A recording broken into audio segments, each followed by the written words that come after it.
Well, this little Honda HRV, whatever it is in a little bit of a mess. And recovering the refrigerant because they're going to be pulling out and replacing the condenser. As you can see, it's a little bowed.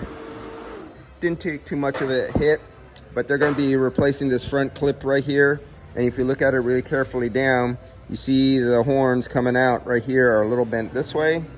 And the one on this one is a little bent this way, and they're just going to start to pull it to straighten it out. You could see the buckle in the crumple zone right here where the metal is actually folded and buckled down.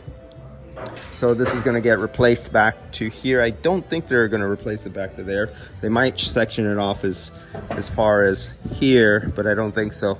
I think they're going to just take it apart. Oh, this is a one piece. Oh yeah, they're going to take it all the way back. Oh, they're going to take this engine out, I think, and they're going to be taking it all the way back.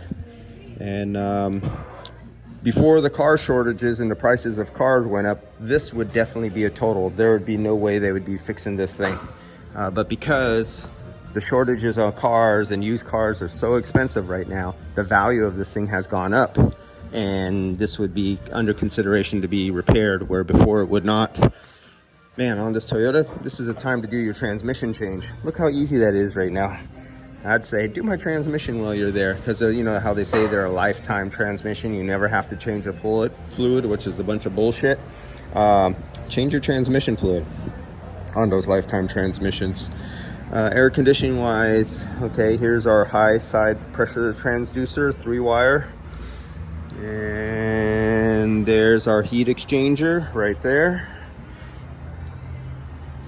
And we have a little itty bitty tiny compressor. If you just cut off all the brackets, everything that was necessary for a bracket on here, if you cut all that off, you just have this little dinky compressor. Fits in the palm of your hand. Take off the clutch and everything. There's not much of a compressor there. All right, that's about it. YF vehicle. And I probably won't be back to this one for another month or two. Honda's been having a problem delivering parts, so this one probably will be about a 2 to 3 month car. See ya.